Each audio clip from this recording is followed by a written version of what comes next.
All right, What Happened During the Ice Storm by Jim Henyon. One winter there was a freezing rain.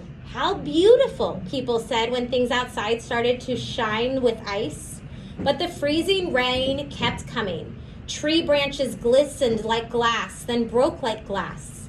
Ice thickened on the windows until everything outside blurred. Farmers moved their livestock into the barns, and most animals were safe. But not the pheasants. Their eyes froze shut.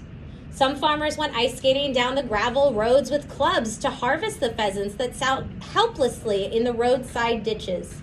The boys went out into the freezing rain to find pheasants too. They saw dark spots along a fence. Pheasants, all right, 5 or 6 of them.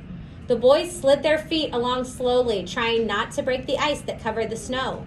They slid up close to the pheasants.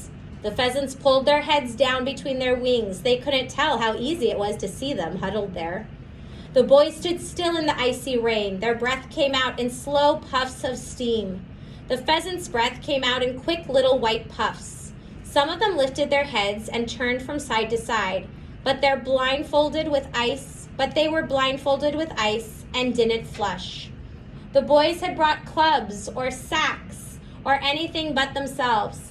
They stood over the pheasants, turning their own heads, looking at each other, each expecting the other to do something, to pounce on a pheasant or to yell bang. Things around them were shining and dripping with icy rain. The barbed wire fence, the fence posts, the broken stems of grass, even the grass seeds. The grass seeds looked like little yellow yolks inside gelatin whites, and the pheasants looked like unborn birds glazed in egg white. Ice was hardening on the boys' caps and coats. Soon they would be covered with ice too. Then one of the boys said, "Shh." He was taking off his coat, the thin layer of ice splintering in flakes as he pulled his arms from the sleeves. But the inside of the coat was dry and warm. He covered 2 of the crouching pheasants with his coat, surrounding the back of it over like a shell. The other boys did the same. They covered all the helpless pheasants, the small gray hens and the larger brown cocks. Now the boys felt the rain soaking through their shirts and freezing.